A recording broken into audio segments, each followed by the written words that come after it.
वैश्वानाम यथा शंभु भोले बाबा की सदे कति भक्तों जय काल सदे कति भक्तों जय काल सदे कति भक्तों जय काल गुरु भगवान जय काल। हरे कृष्ण।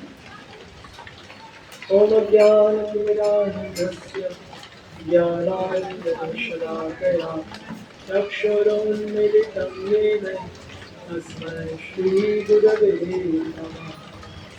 नमः ओम विष्णुपादाय कृष्णपृष्ठाय भूतले श्रीमते भक्तिवेदांत स्वामिनिति नामिने। नमस्ते सारस्वते देवे गौरवाणी प्रचारिणे निर्विशेष शून्यवादी पाश्चात्य देशकारिणे। जय श्री कृष्ण चैतन्य प्रभु नित्यानंद श्री अद्वैत गदाधर शिवासादि गौर भक्तवृंद। हरे कृष्णा कृष्णा कृष्णा हरे हरे हरे राम राम राम हरे हरे। हरे कृष्ण। सभी भक्तों का स्वागत है।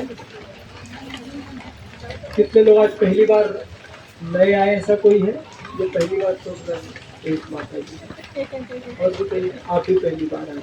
बहुत अच्छा, आप भी पहली बार। Very good.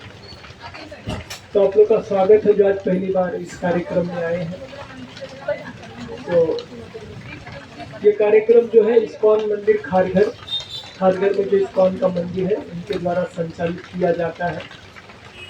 तो हमारा उद्देश्य केवल इतना है कि जो हमारा वैदिक ग्रंथ है मानवता के लिए उसको सब तक हम पहुंचाएं। इसका संदेश, भगवान जो संदेश देके गए कि सबको इसका लाभ प्राप्त हो, तो वो लाभ देने के लिए हमारे आचार्य जो भक्तिवेदांत स्वामी प्रभुपाद है,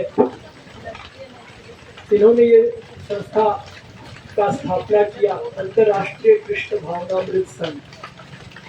क्योंकि आध्यात्मिक या भगवत गीता जो किसी देश का नहीं है, किसी समाज का नहीं है, किसी जाति का नहीं है, किसी पंथ का नहीं है, ये मानवता के लिए ग्रंथ भगवान ने दिया था। तो सभी मनुष्यों को ये ज्ञान प्राप्त हो सके, इसलिए श्री भक्तिवेदांत स्वामी श्री प्रभुपाद ने अंतर्राष्ट्रीय यानी international society for Krishna consciousness, अंतर्राष्ट्रीय कृष्ण भावनामृत संघ की स्थापना की। कब की? 1965 में। तो 1965 से हम इस ग्रंथ का या इस संस्था के द्वारा इस संदेश का प्रचार किया जा रहा है, लोगों तक पहुंचाया जा रहा है। और करोड़ों की संख्या में लोग भारत में ही नहीं, विदेश में भी, आप कोई भी कंट्री बोलिए, अमेरिका, इंग्लैंड, जापान, थाईलैंड, यहाँ तक कि China, Pakistan, Afghanistan, Iraq, Iran, सब जगह हमारी शाखाएं हैं। यहाँ तक कि एटलांटा में भी हमारी शाखाएं हैं, वहाँ भी इस संदेश का प्रचार हो रहा है। तो आप सभी का इस संस्था के अंतर्गत स्वागत है। आपको जब भी समय मिले आप संस्था में आ सकते हैं, इसका लाभ ले सकते हैं, दर्शन ले सकते हैं भगवान का।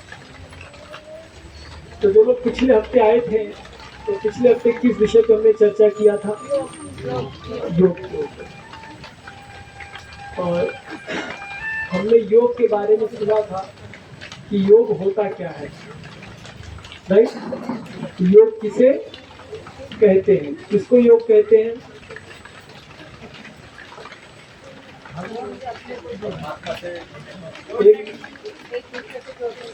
कोई एक व्यक्ति बोलिए। हाँ, हाँ एक दूसरे को जोड़ने के लिए, भक्ति भगवान से जोड़ने के लिए। हाँ, जब हम किसी दो वस्तुओं को जोड़ते हैं तो उसको योग कहते हैं।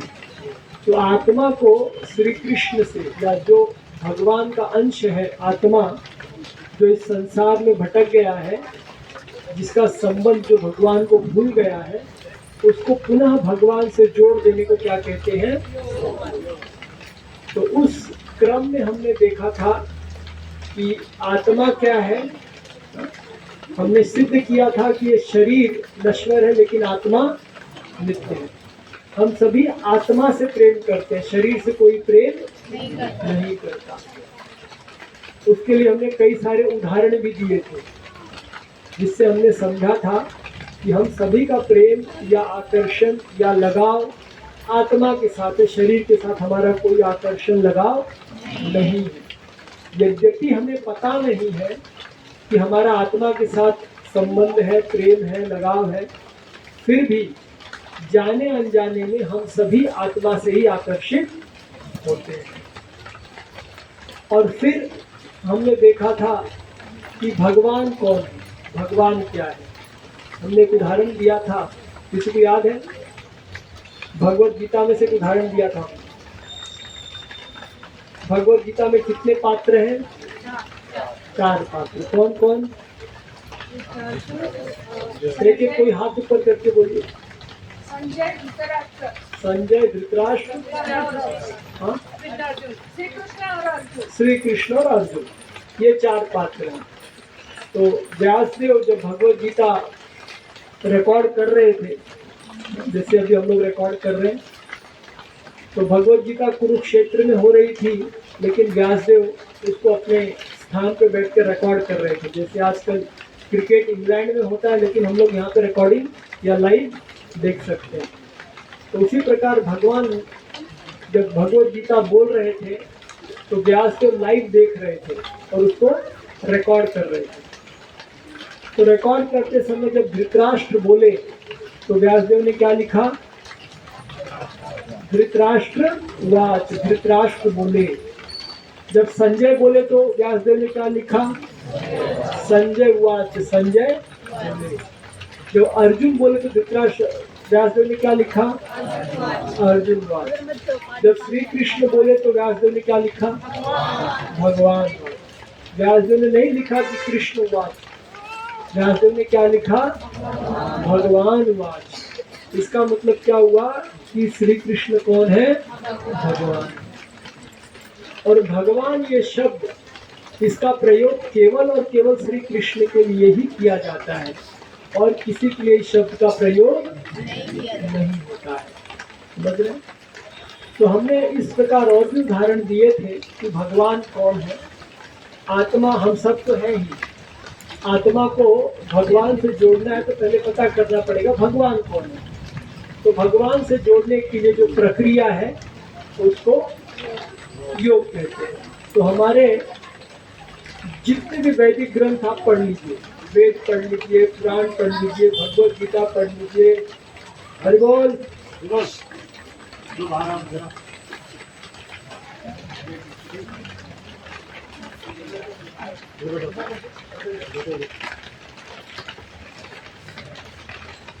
तो वेद पढ़ लीजिए, पुराण पढ़ लीजिए, भगवत गीता पढ़ लीजिए, सभी ग्रंथों में यही 3 बात बताई गई है।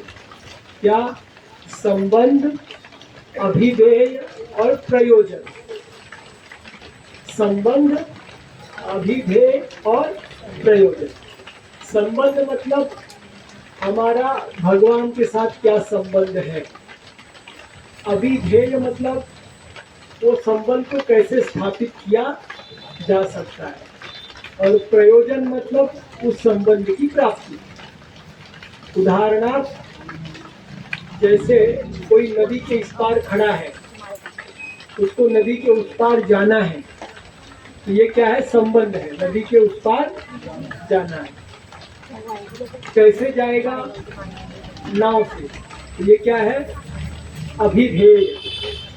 और उस पार पहुंचना क्या है? हमारा प्रयोजन। समझ में आ रहा है? इसको कहते हैं संबंध, अभिधेय और प्रयोजन। तो हम सब इस संसार में हैं, हम सबको यहाँ से मुक्त होना है। ये क्या है? संबंध, या भगवान के पास जाना है। ये क्या है? संबंध। कैसे जाएंगे उसको कहते हैं योग, और वहां पे पहुंचना हमारा क्या है? प्रयोजन। ये टेक्निकल भाषा है, वेदों का अगर समझ में नहीं आ रहा है तो प्रयोजन मतलब गोल, लक्ष्य, प्रयोजन, सिंपल से। तो यही पूरे शास्त्रों में लिखा है। कोई भी ग्रंथ आप उठा के पढ़ लीजिए, कोई भी शास्त्र उठा के पढ़ लीजिए, यही 3 बातों को अलग अलग तरीके से कही गई है। तो ये तो हमको समझ में आ रहा है कि हम सभी आत्मा हैं, हम इस संसार में अलग अलग शरीर धारण कर रहे हैं अपनी इच्छाओं के अनुसार। हम जैसी इच्छा करते हैं उसको हमको वैसा शरीर मिलता है। हमारे ऊपर कोई जबरदस्ती थोपा नहीं जाता। अभी हमारा जो शरीर है, ये हमने कभी इच्छा की थी कि ऐसा शरीर हमको मिले, कभी ऐसा मिला है? अभी हम जैसे शरीर की इच्छा कर रहे हैं वैसा शरीर मिलेगा। प्रकृति हमको वो देती है जिसको हम मांगते हैं। जो चीज हम मांगते हैं प्रकृति हमको प्रस्तुत कर देती है। तो अभी हम जो इच्छा कर रहे हैं भविष्य में हम वो बन जाएंगे। तो हम सभी अलग अलग इच्छाएं कर रहे हैं और उन इच्छाओं के अनुसार इस संसार में अलग अलग शरीर धारण कर रहे हैं। तो आत्मा तो हम हैं, भगवान श्री कृष्ण परमात्मा है या भगवान है, ये 2 बात तो सबको समझ में आती है। सब समझते हैं कि हमको इस संसार से बाहर जाना है, मुक्ति चाहिए, मोक्ष चाहिए, लेकिन कैसे मिलेगा ये किसी को पता। तो कैसे मालूम पड़ेगा कि साधन क्या है भगवान के पास जाने का? इसको कौन बता सकता है? एक ही व्यक्ति बता सकता है। भगवान के पास जाने का कौन बता सकता है? कृष्ण या गुरु। गुरु देखो कोई अलग बात नहीं बोलता, जो कृष्ण बोलते हैं या शास्त्र बोलता वही गुरु बोलते हैं, और वही गुरु है। जिस गुरु की बातें शास्त्रों से मेल नहीं खाती वो गुरु नहीं है। वो क्या है? हमारे प्रभुपाद कहते तो वो गुरु है। गुरु जानते हैं आप लोग? तो गुरु का काम है कि भगवान की बातें हम तक पहुंचाना, एज इट इज, तो वो गुरु है। तो होता है गुरु और शास्त्र एक ही है, 2 नहीं है। गुरु और शास्त्र 2 हो गए मतलब कुछ तो गड़बड़ है, समझ रहे? तो जो शास्त्र में है वो किसने बोला है? भगवान ने, और वही बात गुरु बोलता है, और वही बात हम लोग को भी बोलनी है, समझ रहे? तब तो कोई दिक्कत नहीं। तो बहुत अच्छा काम माता जी ने, गुरु जो बताते हैं या भगवान जो बताते हैं। तो भगवान ही एकमात्र ऐसे व्यक्ति हैं जो बता सकते हैं कि उनके पास वापस आने का क्या मार्ग है। दूसरा कोई बता नहीं सकता।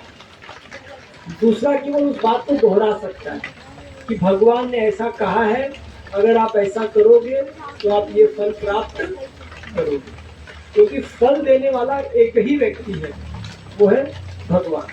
दूसरा कोई फल नहीं दे सकता। आप किसी पंडित के पास जाइए, ज्योतिषी के पास जाइए, गुरु के पास जाइए, या किसी के पास जाइए और उनसे आप पूछिए कि मुझे ये प्रॉब्लम है, इसका उपाय क्या है, तो बताएंगे कि इसका उपाय ऐसा है, ये शास्त्रों में ऐसे लिखा है, अगर आप ऐसे करोगे तो ये फल आपको मिलेगा। तो फल कौन देगा? भगवान देंगे, क्योंकि उन्होंने कहा कि ऐसे करो तो मैं ऐसे फल दूंगा, समझिए। तो वही भगवान इस संसार से निकलने का उपाय भी बताते हैं कि अगर आपको इस संसार से निकलना है तो योग करो, योगी बनो। तो 6ठा अध्याय में श्लोक संख्या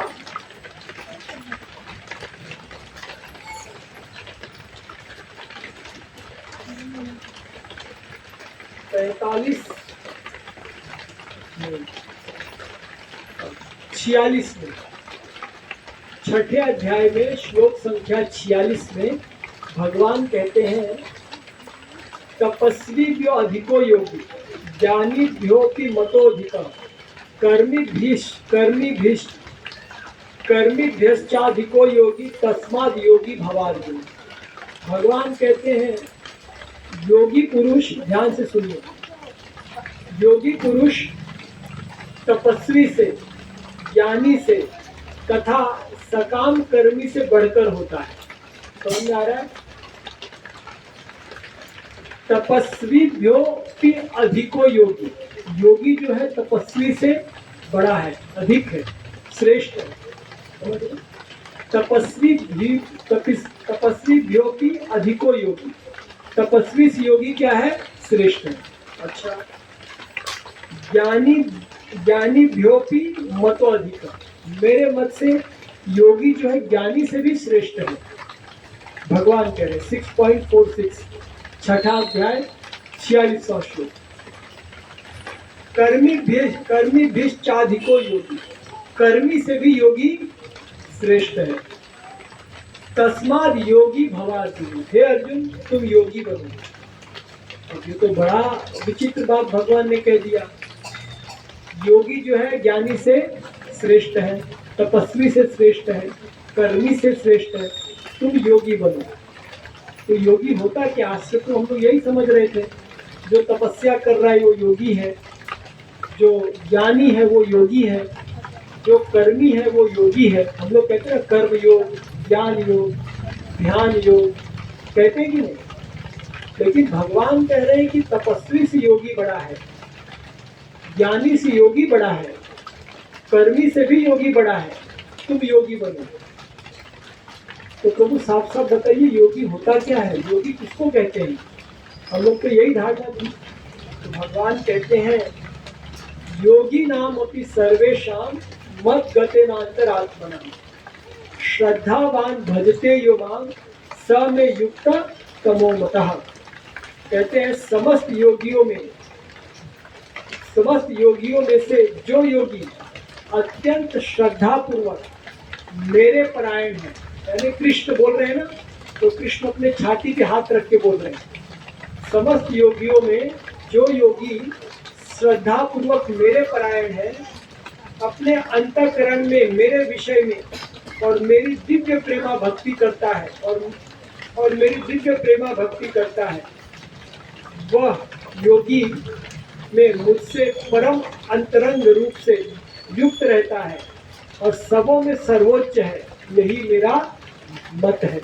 भगवान अपना मत बता रहे हैं। भगवान कह रहे हैं मैं मानता हूँ जो योगी श्रद्धा पूर्वक मेरे परायण है, संपूर्ण रूप से मुझे समर्पित है, जो योगी प्रेम पूर्वक मेरा चिंतन करता है, मेरा भजन करता है, मेरा भक्ति करता है, वो योगी सभी में श्रेष्ठ है।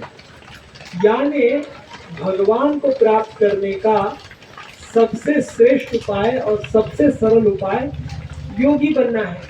और योगी कौन है? जो कृष्ण का भक्त है, जो कृष्ण की भक्ति करता है, जो कृष्ण का भजन करता है, जो कृष्ण से प्रेम करता है, जो कृष्ण को भोग लगाता है, वो क्या है? योगी। प्रायः हम लोग सोचते हैं योगी मतलब दाढ़ी बढ़ा लो, बड़ा टीका लगा लो, जंगल में चले जाओ, लाल टीका, दाढ़ी, धोती कुर्ता, यही हम लोग सोचते योगी। लेकिन भगवान योगी उसको नहीं कहते। देखो भगवान ही भगवत गीता किसको बता रहे हैं? किसी सन्यासी को बता रहे हैं क्या? नहीं। किसी विरक्त को बता रहे हैं क्या? किसी ज्ञानी को बता रहे हैं क्या? किसी ध्यानी को बता रहे हैं क्या? नहीं, भगवान भगवत गीता अपने भक्त को बता रहे हैं, अर्जुन को बता रहे हैं। उस कुरुक्षेत्र में बहुत लोग थे, भीष्म पितामह महान योगी, 400 साल उनकी उम्र थी, उनको भगवत गीता नहीं बताया भगवान। कर्ण को नहीं बताया भगवान ने, क्या कहते हैं, द्रोणाचार्य को नहीं बताया भगवान ने, कृपाचार्य को नहीं बताया भगवान ने, इतने बड़े बड़े लोग, अर्जुन को बताया। क्यों? क्योंकि भगवत गीता भक्ति योगियों के लिए भगवान ने दी, जो भक्त हैं उनके लिए दिया गया। तो इसलिए भगवान कहते सबसे बड़ा योगी वो है जो मेरा भक्त है। समझ गए? अब प्रश्न उठता है भगवान का भक्त और वो योग क्या है? भक्ति जिससे भगवान की भक्ति होती है वो योग है क्या? वो कैसे होता है? ये प्रश्न उठता है। तो देखिए 4 प्रकार के या 3 प्रकार के योग हमने पिछली बार चर्चा किया था। कर्म योग, ध्यान योग और ज्ञान योग और भक्ति योग, ये 4 योग हमने चर्चा किया। हमने कहा था कलयुग में कर्म योग संभव नहीं है। क्यों संभव नहीं है? बहुत सरल सी बात है। कर्म योग मतलब यज्ञ करना, आहुति देना, मंत्रों का उच्चारण करना शुद्ध ब्राह्मणों के द्वारा। अब कलयुग में सबसे यज्ञ की जो मेन सामग्री होती है घी होती है। यज्ञ में क्या डालते हैं हम लोग? घी डालते हैं। अब कोई है ऐसा व्यक्ति जो घी शुद्ध ला सकता है? हमको ला तो माता जी कह रहे हैं कि घी शुद्ध मिल सकता है। तो सबसे पहले गाय का देसी घी चाहिए। देवताओं को आप डालडा नहीं खिला सकते, बरोबर? देवता लोग डालडा खाएंगे क्या? भैंस का घी भी नहीं खाते हो। वो केवल गाय का देसी घी स्वीकार करते हैं। थोड़ा भी मिलावट हो गया तो देवताओं को मालूम है ये खाने लायक नहीं। दूसरा बात, यज्ञ में आहुति देने के लिए शुद्ध ब्राह्मण की आवश्यकता होती है। शुद्ध ब्राह्मण की आवश्यकता होती है। वो ब्राह्मण जो तंबाकू, गुटखा, सिगरेट आदि सेवन न, कम से कम ये क्वालिफिकेशन। मंत्र आए वो तो बात की बात है, मंत्र तो आना ही चाहिए, लेकिन कम से कम मादक द्रव्यों का सेवन नहीं करता। ऐसा ब्राह्मण मिलना आसान है कलयुग में? करोड़ों करोड़ों में कोई एक होगा। मैं ऐसा कह रहा हूँ, नहीं कह रहा हूँ नहीं होगा, लेकिन 2-4 या पृथ्वी के बहुत होंगे, 100 होंगे आज के दिन, उससे ज्यादा तो कर्म योग करना बड़ा कठिन है कलयुग में। ना घी मिलेगा, ना शुद्ध क्या कहते हैं अन्न मिलेगा आहुति देने के लिए, ना ब्राह्मण मिलेंगे। इसलिए कर्म योग को साइड कर दिया। ध्यान योग भी बड़ा कठिन है। अब ध्यान योग में कम से कम 22-23 घंटा एक आसन में बैठना पड़ता है। हम लोग देखो 2 घंटा बैठने में हम लोग को हालत खराब हो जाती है। किसी का कमर दुख रहा है, किसी का पेट दुख रहा है, किसी का पैर दुख रहा है, होता है कि? तो ध्यान योग भी, और हमारा मन इतना चंचल है। मैं कहता हूँ 5 मिनट आप लोग आंखें बंद करके बैठिए, हम लोग कीर्तन करेंगे तो दूसरे-तीसरे मिनट में देखता हूँ काफी लोग इधर उधर देखने सोचते, लोग आंख बंद किए, अपना चिंता छोड़ के दूसरे को देखते हैं। और उनको अपने जैसा और एक मिल गया तो उसको साहस आएगा, मैंने ही नहीं दूसरे ने भी खोला है, तो उनको बड़ा हिम्मत मिलता है। तो बाजू वाले के बोलते हैं बाकी लोग देख रहे तुम क्यों बंद किए? तो ध्यान योग भी संभव। अष्टांग ज्ञान योग आप समझ सकते हैं कि देखो हम सब हिंदू धर्म से अलग, कितने लोग ने भगवत गीता पढ़ा है यहाँ पे? जो भक्त लोग हैं वही पढ़े, बाकी सामान्य तौर पर तो ज्यादा लोग नहीं पढ़े हैं। तो भगवत गीता पढ़ के उसको जीवन में उतारना भी बहुत कठिन है। इसलिए श्रीमद् भागवत में श्लोक आता है कि कृते यद ध्यायतो विष्णु त्रेतायाम यजतो मखय द्वापरे हरि परिचर्यायाम कलौ तद हरि कीर्तनाम। कहते हैं सतयुग में जो फल ध्यान योग से मिलता है, त्रेता में जो फल यज्ञ से मिलता है, द्वापर में जो फल मंदिर बनवा के उसमें भगवान की पूजा करने से मिलता है, वही फल कलयुग में कलौ तद हरि कीर्तना, कलयुग में केवल हरि का कीर्तन करने से मिल जाता है। हरे कृष्णा कृष्णा कृष्णा हरे हरे राम राम राम हरे। तो अभी हमने जो कीर्तन किया तो केवल वो कीर्तन करने मात्र से वही फल मिलता है। 60,000 साल तपस्या करने से जो फल मिलता है सतयुग में, करोड़ रुपए का आलीशान मंदिर बनाने से जो फल मिलता था द्वापर में, करोड़ रुपए डाल के यज्ञ करने से जो फल मिलता था त्रेता में, वही फल केवल हरि कीर्तन से मिल जाता है। कलो तद हरि। तो और एक श्लोक आता है भागवत में, श्लोक है, कले दोषे निधय राजन अस्ति ही एको महान गुणा।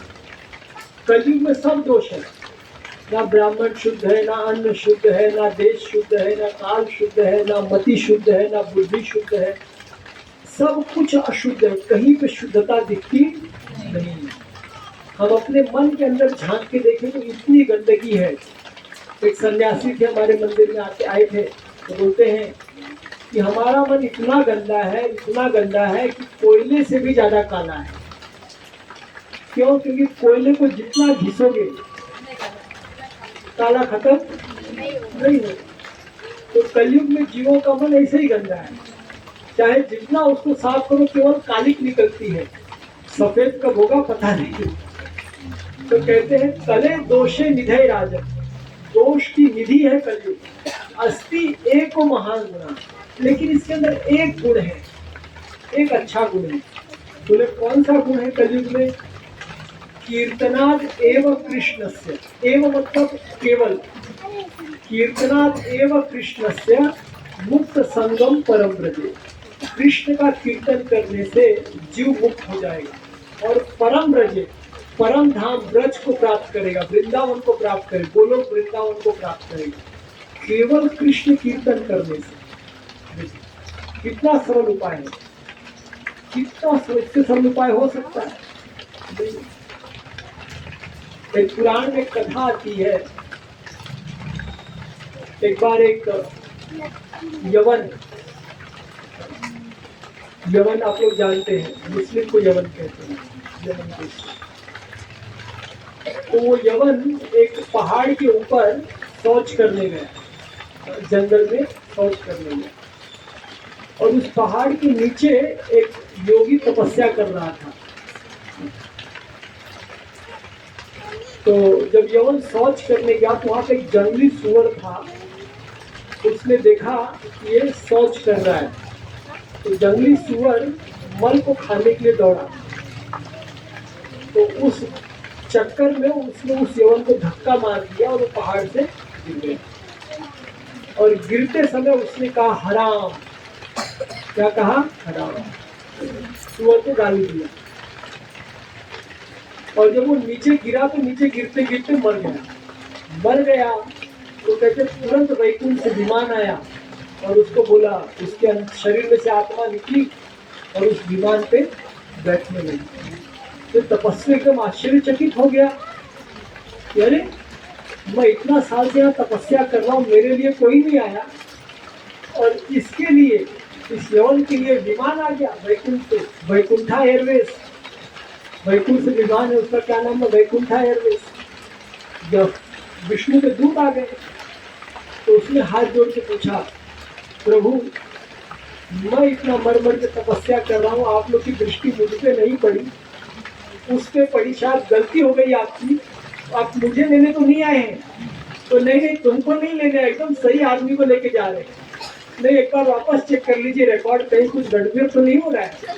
नहीं उसी को लेने आए हैं, तुम्हारा नंबर अभी बाद में आएगा, अभी तुम तपस्या करो। बोला अच्छा उसने ऐसा किया क्या जो उसको तुम लेके जा रहे हो? तो उन्होंने कहा उसने मरते मरते राम का नाम लिया, उसने मरते मरते राम का नाम, हाँ राम। तो राम बोला ना, तो उसको इसलिए लेके जा रहे।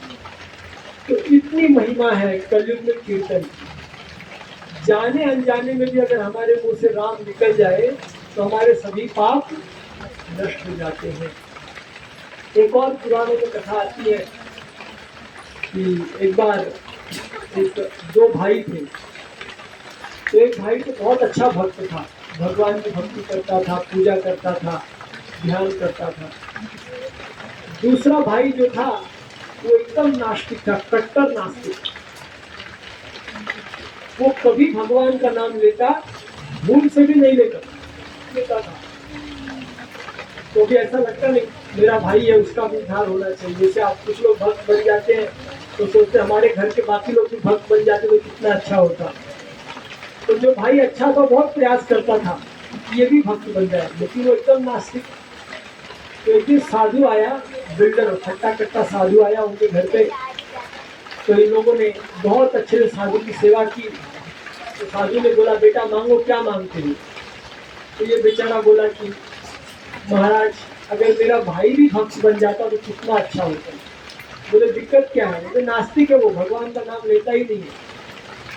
तो बोले ठीक है, उसको भेज दो, मैं स्नान करने जा रहा हूँ, भेज दो। वो आ गया। तो नदी बह रही थी, तो साधु ने कहा बेटा थोड़ा इधर आना। तो जैसे ही गया तो उसका गला ऐसे पकड़ लिया साधु ने पीछे से, और पकड़ के अंदर डुबो दिया। अब ये छटपटाने लगा, तड़पने लगा, बचाओ बचाओ बचाओ बचाओ। ये निकाल ही नहीं रहे। अरे बोले पागल, मर जाऊंगा। तो साधु है कि कसाई? तो बाहर निकाले। बोले बोलो राम। बोला नहीं बोलूंगा, वापस अंदर। लगा झगड़ा, मर जाऊंगा मर जाऊंगा मर जाऊंगा, छोड़ो छोड़ो, वापस आ। बोले बोलो राम। बोलता राम। बस इतना ही सुनना, बोल दिया, जाओ, छोड़ दिया। और उसको बोला देख, आज तेरा भाई भक्त बन गया। राम बोला ना?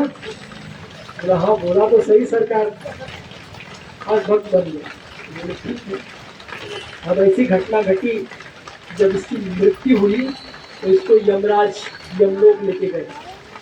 और यमलोक में इसको पूछा गया, चित्रगुप्त रिकॉर्ड रखते हैं ना, देखो हम लोग जो भी कार्य करते हैं उसके लिए कई सारे कैमरे लगे हुए यहाँ पे कोई कैमरा है कि नहीं है ना? है ना? मालूम पड़ रहा है हम लोग क्या कर रहे हैं। वैसे भगवान ने भी कैमरा फिट करके रखा है। 12 कैमरे भागवत में वर्णन किए गए, भगवान ने 12 कैमरे फिट किए हैं। तो एक तो हमारी इंद्रियों पे ही देवता बैठे रहते हैं, वो रिकॉर्ड करते हैं। सूरज और चंद्रमा ये भी एक कैमरा है, परमात्मा रूप से यहाँ बैठे रहते हैं। आप लोग सोचेंगे किसी को पता नहीं चल रहा है। मनुष्य भी एक अजीब प्राणी, मैं पहले ही बताया था। जब पुण्य करता है तो ऊपर देखता है। जब दान देते हम लोग, ऊपर वाला देख रहा है, तुम 10 पैसा दोगे तो वो कितना देता है? 10 लाख देगा। लेकिन जब पाप करते हैं तो खाली अगल बगल देखते हैं, ऊपर तो चित्रगुप्त सब रिकॉर्ड करके रखे थे। यमराज बोले इसको मेरे पास क्यों लाए हो? मेरे तो नरक। बोले महाराज इसका रिकॉर्ड थोड़ा सा अलग है, इसने जीवन में एक भी पुण्य नहीं किया, केवल पाप किया है। तो बोले लाए क्यों मेरे पास? भेज दो नरक। मैं सबका रिकॉर्ड देखते बैठूं तो टाइम का हिस्सा, लेकिन इसने एक अच्छा काम किया है पूरे जीवन में। बोले पूरे जीवन में एक ही अच्छा काम किया। बोले क्या? इसने एक बार राम बोला है। क्या बोला है? राम बोला है। तो उसका क्या फल होगा? तो यमराज उसको पूछे तेरे को कौन सा फल पहले चाहिए, पाप का कि पुण्य का? बोला भाई पहले पुण्य का ही दे दो, पाप बाद में देखेंगे। पहले खाए पिए मजे करे, बाद में देखेंगे जो होगा। जो नास्तिक होते उनकी ऐसी बुद्धि होती है, बाद में कौन देखा है, आज है ना, चलो खाओ पियो। तो बोला पहले पुण्य का दे दो। तो यमराज पूरा पलटने लगे पन्ना। बोले यार राम बोलने का फल कितना होता है वो तो मेरे रिकॉर्ड में है नहीं, क्योंकि ऐसे लोग यहाँ पे आते नहीं है। तो यमराज जी ब्रह्मा जी के पास गए। चित्रगुप्त और यमराज इसको उठा के लेके गए, चल भाई।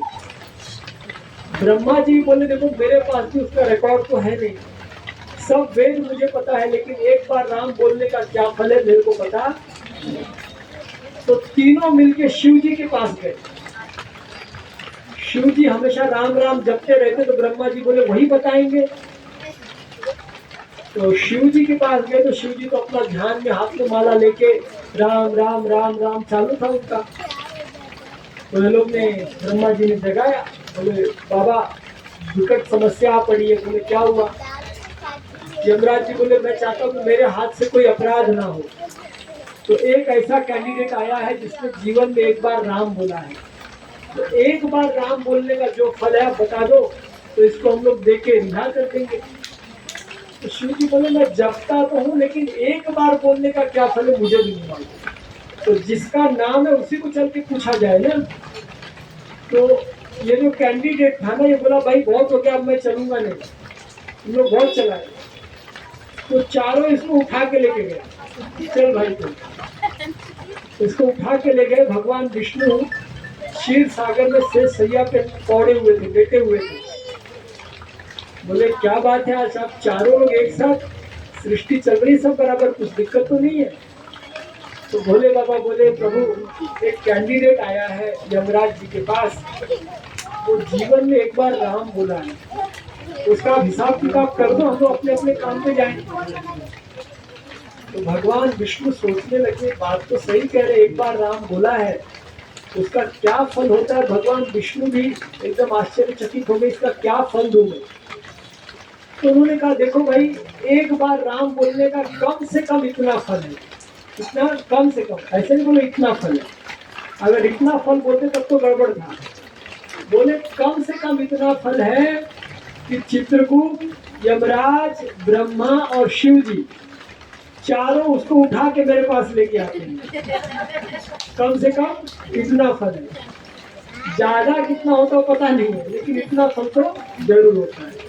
तो अब ये मेरे पास आ गया तो वापस नहीं जाएगा, अब आप लोग अपने अपने काम पे जाइए। तो कलयुग में ये महानता है भगवान के नाम, ये सब पूज्य रहस्य है, सामान्य जनता को ये बताया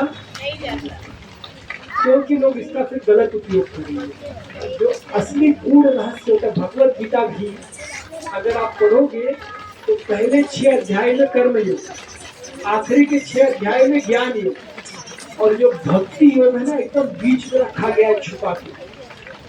जब हम लोग सैंडविच लेते हैं, सैंडविच बनाते हैं तो ऊपर ब्रेड, नीचे ब्रेड, चीज कहाँ पे होता है बीच में, मक्खन कहाँ पे होता है बीच में। इसलिए भगवान ने इधर ब्रेड, मलाई पूरा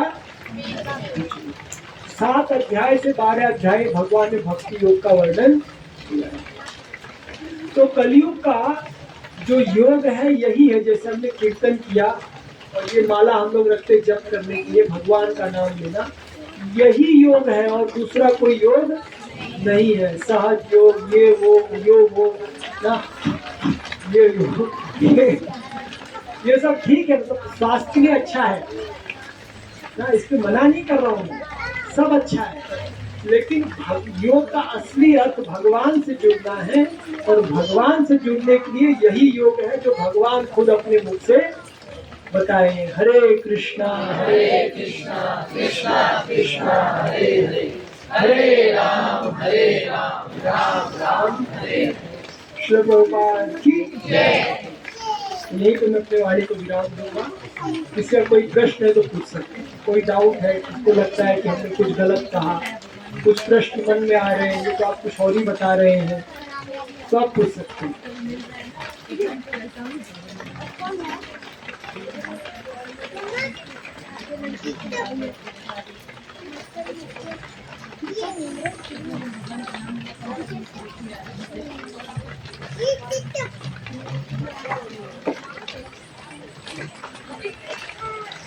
अगर कोई प्रश्न आप पूछ सकते हैं। देखो प्रश्न दो ही केस में नहीं होता है, एक तो सब समझ में आ गया कोई डाउट, और दूसरा कुछ समझ में नहीं। तो ये दो व्यक्ति को कोई प्रश्न नहीं है। तो मैं आशा करता हूँ आप लोग पहले कैटेगरी में,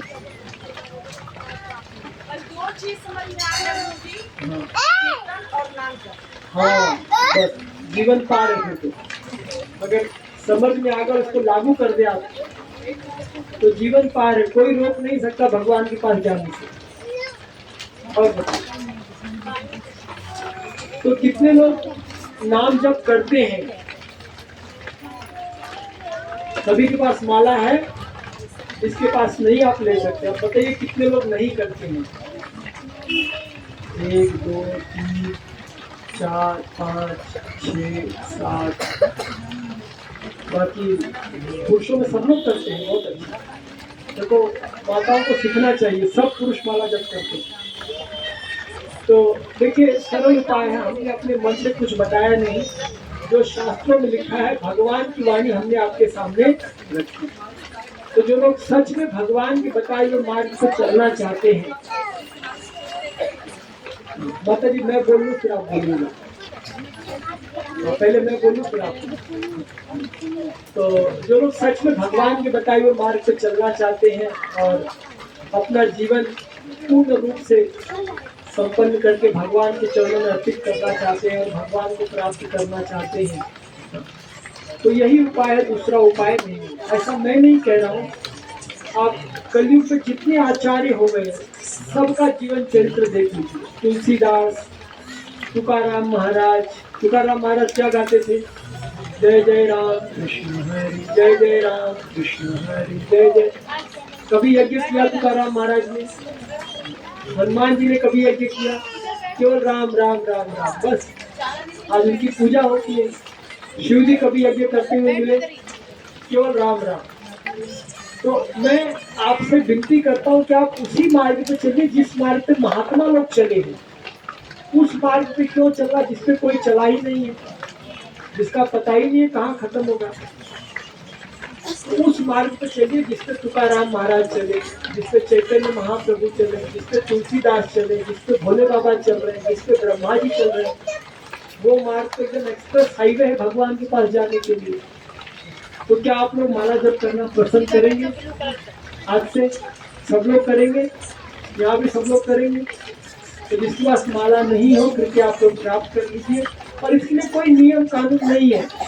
कई बार लोग हमसे पूछते हैं, प्रभु जी हम लोग नॉनवेज खाते हैं तो हम लोग माला जप कर सकते हैं क्या?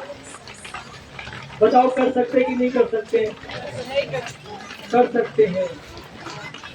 नॉनवेज खाने वाला भी भगवान का नाम ले सकता है। मैं उनसे प्रश्न पूछता हूँ, अच्छा बताइए कि दवाई किसको खाना चाहिए? जो ठीक हो गया वो दवाई खाएगा कि जो बीमार है वो दवाई खाएगा? बीमार हो दवाई खाएगा ना। अब डॉक्टर के पास कोई जाए, बोले डॉक्टर मैं बीमार हूँ, तो बोले ठीक हो जाएगा तब आना। तो डॉक्टर किस लिए? तो जो लोग आहार जिनका शुद्ध नहीं है, नॉनवेज नहीं छोड़ पा रहे हैं, लहसुन प्याज नहीं छोड़ पा रहे, तो बीमार कैटेगरी में है। तो दवाई ये भगवान का नाम दवाई है। एले बारे औषधि लो तुनी मांगी। भगवान कहते मैं औषधि लेके आया हूँ, तुम अपने से नहीं छोड़ पा रहे, कोई बात नहीं, औषधि लो पहले। तो औषधि लो, धीरे धीरे सब छूट जाएगा। यहाँ भी कितने लोग बैठे जो पहले खाते थे, आज देखो शुद्ध महात्मा हो गए, चाय तक नहीं पीते।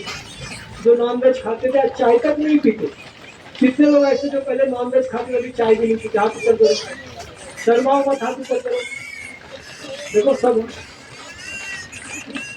तो दवाई लेने सब छूट जाता है। ये माता जी उदाहरण है। तो पहले दवाई लीजिए, संकोच मत कीजिए कि क्या होगा, मैं नॉनवेज खा के करूँगी क्या, लहसुन प्याज खाते प्रभु जी। ये सब भ्रम है आपका, हमारे मन में डाल दिया गया है ताकि हम सही मार्ग पे न चल पाए। आप जिस स्थिति में है पहले दवाई लेना चालू कीजिए। दवाई का ऐसा प्रभाव होगा, एक समय ऐसा आएगा कि आपका खाने का मन नहीं करेगा। अच्छा, आपका ही नहीं, जो आपके आसपास आपके परिवार वाले हैं ना, उनका भी खाने का मन नहीं करेगा। लिख लीजिए, वो भी सुधर जाएगा। कितने परिवार मैंने देखे, पहले छोटा बेटा बनता है, फिर बेटे को माँ बाप डांटते, तू ये क्या नालायक हो गया, तेरी खेलने कूदने की उम्र तो साधु हो गया। अब धीरे धीरे बेटे का ऐसा प्रभाव होता है, माँ बाप भी साधु हो जाते। साधु मतलब भजन करने लगते भगवान को। तो आप कीजिए, डरिए, ठीक है? आप लोग करेंगे? और कौन था इधर? आप तो करते, कौन नहीं करता था? और कोई हाथ उठाए?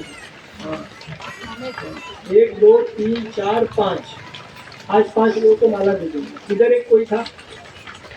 आप करेंगे? कथा सुनिए आपने पूरी, करेंगे? बहुत अच्छा। और इधर सब लोग कर रहे हैं? ऐसा तो कोई नहीं जो, पहले बताओ कितने लोग कर रहे हैं, हाथ ऊपर करो तो मालूम पड़ेगा कौन नहीं कर रहा है। प्रयास सब करिए। तो बहुत बहुत धन्यवाद। हरे कृष्ण।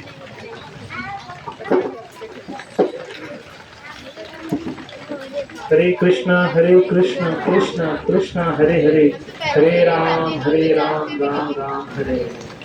आप सभी भक्तों का सर्वप्रथम धन्यवाद। आपका बिजी शेड्यूल प्लस बारिश के इस मौसम में भी आप कथा का आस्वादन करने के लिए आप समय निकाल गए, तो सर्वप्रथम आपका धन्यवाद। तो आपका धन्यवाद हम 3 बार हरि बोल बोलकर प्रकट करेंगे। तो सभी लोग जोर से 3 बार हरि बोल बोलिए। हरि बोल, हरि बोल, हरि बोल। साथ ही साथ प्रभु जी का भी हम लोग धन्यवाद प्रकट करें।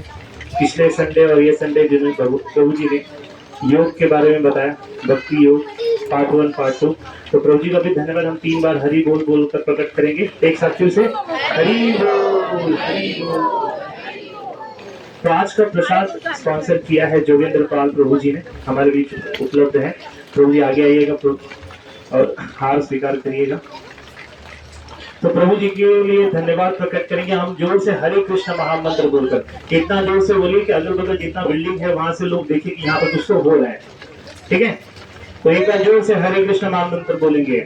हरे कृष्णा कृष्णा कृष्णा हरे हरे, हरे राम राम हरे हरे। जब से हमारा प्रोग्राम यहाँ पे स्टार्ट हुआ है तब से प्रभु जी रेगुलर हर संडे आ रहे हैं और आप तक अपना जो भी योगदान है वो दे रहे हैं। तो हम आशा करेंगे और भगवान से प्रार्थना करेंगे कि प्रभु जी की भक्ति इसी तरह बढ़ती रहे और आगे से उनकी पूरी फैमिली यहाँ पे आती रहे। तो आप लोग के लिए एक स्पेशल अनाउंसमेंट है कि अगले रविवार को हम लोग इस्कॉन मंदिर का टूर करने वाले हैं। तो आप लोग जितने भी इच्छा रखते हैं इस्कॉन मंदिर जाने के लिए, तो आप लोग का जो नाम है मोहन प्रभु को दे दीजिएगा। मोहन प्रभु कर देंगे, इनको आपका नाम दीजिए। साथ ही साथ आप लोग से एक निवेदन है कि जिनके पास व्हीकल है, गाड़ी है, अगर वो भी नाम देना चाहे कि हाँ मैं अपनी गाड़ी लेके आ सकता हूँ, तो उस तरह से हम लोग अरेंजमेंट करेंगे मंदिर जाने का। तो सुबह 6 बजे हम यहाँ पे एकत्रित होंगे इसी जगह पे।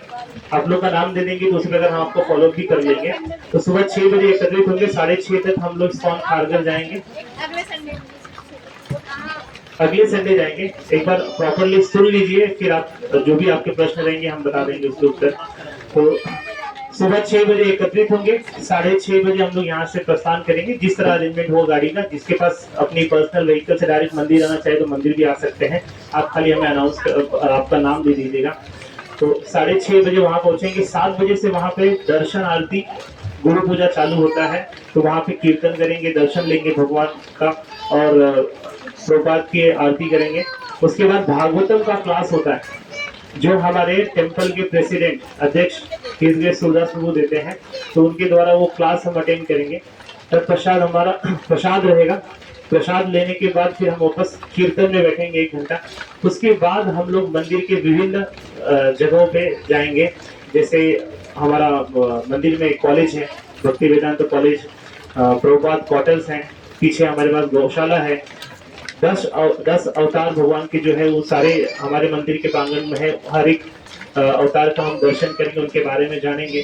साथ ही साथ गार्डन में जहाँ पे षड गोस्वामी है उनके पास जाएंगे, उनके बारे में हम ज्ञान लेंगे, उनके बारे में समझेंगे किस तरह हमें भक्ति में आगे बढ़ने के। उनका दर्शन करने मात्र से हमारी भक्ति और प्रगाढ़ हो जाएगी। तो इस तरह का पूरा अरेंजमेंट है। तो आप लोग जो भी आना चाहते हैं आपका नाम दे दीजिए, प्लस आपके पास यदि व्हीकल है तो आप बता दीजिए कि आप अपने व्हीकल से आएंगे कि कैसे आएंगे, वो भी बता दीजिए, ताकि आपका अगर व्हीकल अकेले हैं आप, तो आपके व्हीकल से हम लोग 1-2 भक्त को लेके भी जा सकते हैं। ठीक है, हरे कृष्ण। तो अभी आप 5-5 का ग्रुप बना लीजिए। 1 माला जप करेंगे, उसके बाद आरती, उसके बाद प्रसाद। 5-5 का ग्रुप बना लीजिए, तो ये माला बांट दीजिए।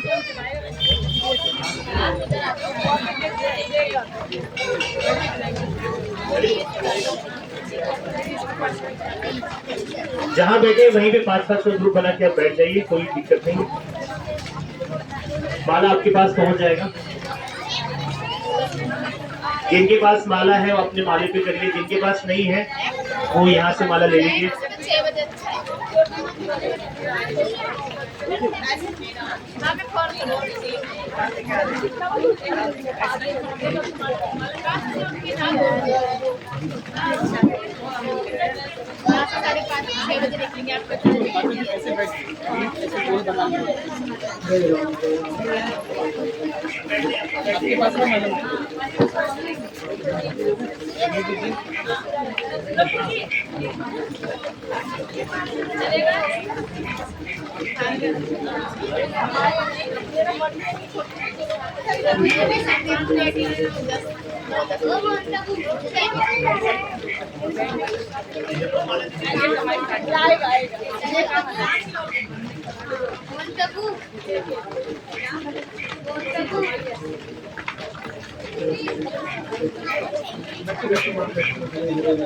मुझे तो ना जी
जिसको माला चाहिए आप लोग माला ले रख सकते हो, माला अपने पास, और जो भी है उसका मूल्य आप चुका सकते हैं, माला अपने पास रख सकते हैं।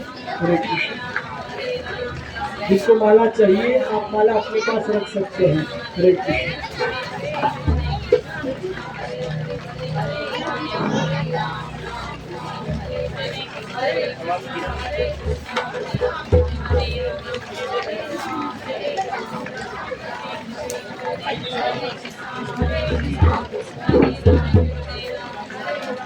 हरे कृष्णा। जिनका ही माला हो गया है कृपया खड़े हो जाए, आरती होगी। जिनका नहीं हुआ है वो माला कंप्लीट कर ले पहले।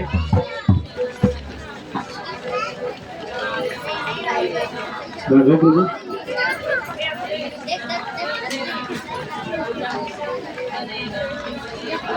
जगदीश प्रभु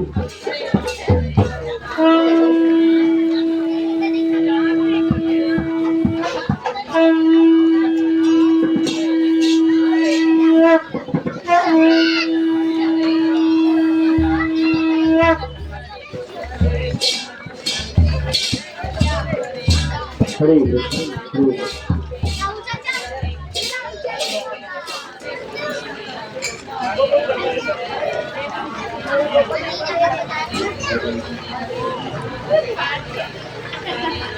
हरे कृष्ण।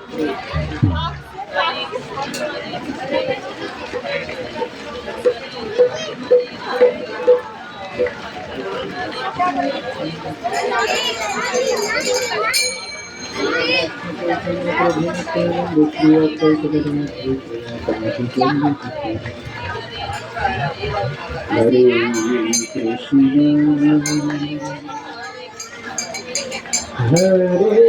कृष्ण हरे कृष्ण कृष्ण कृष्ण हरे हरे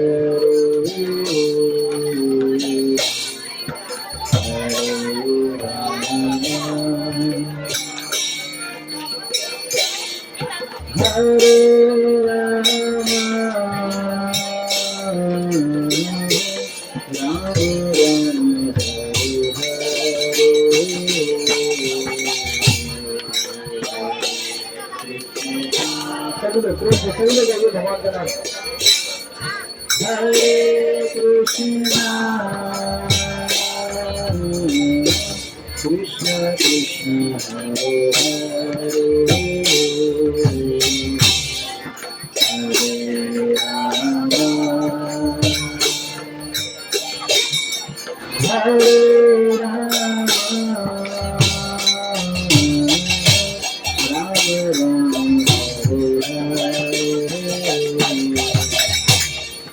हरे कृष्ण हरे कृष्ण कृष्ण कृष्ण हरे हरे हरे राम हरे राम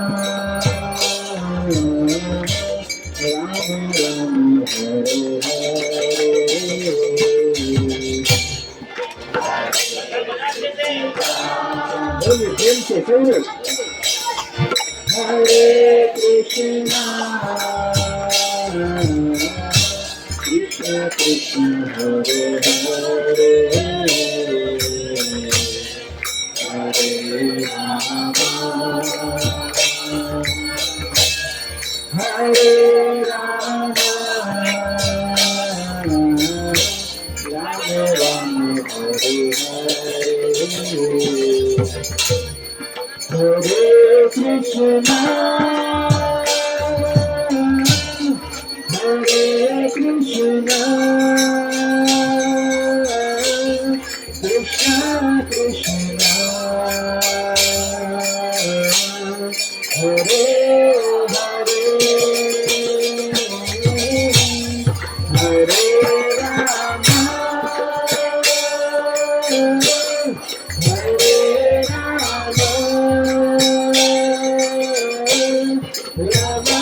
राम राम हरे हरे कृष्णा हरे कृष्णा कृष्ण कृष्ण हरे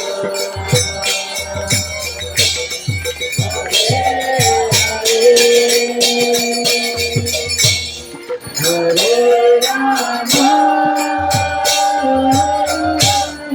हरे राम राम राम हरे हरे कृष्णा हरे कृष्णा कृष्ण कृष्ण हरे हरे राम हरे राम राम राम हरे हरे कृष्णा हरे कृष्णा कृष्ण कृष्ण हरे हरे राम हरे राम राम राम हरे हरे हरे कृष्ण हरे कृष्ण कृष्ण कृष्ण हरे हरे हरे राम राम राम हरे हरे हरे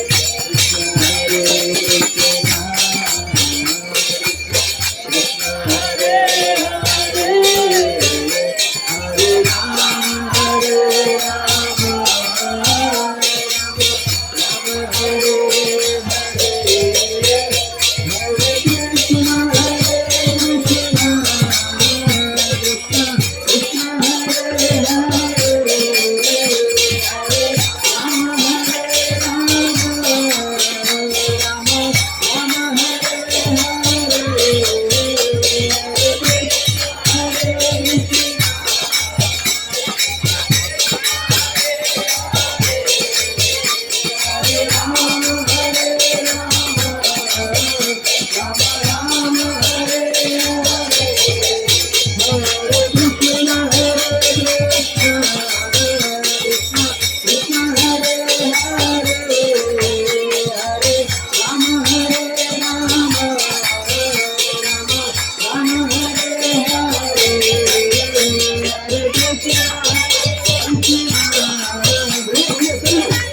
श्री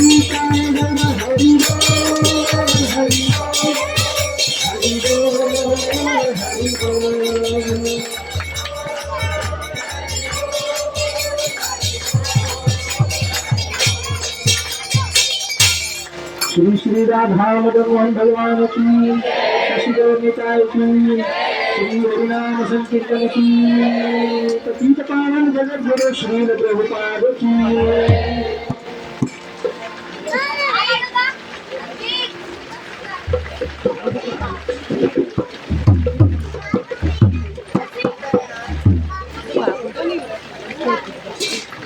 नरसिंह भगवान की नमस्ते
एक बार इस बच्ची के लिए सब कोई हरी बोल दीजिए पूरा।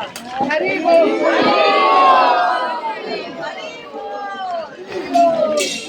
क्या जा रही है?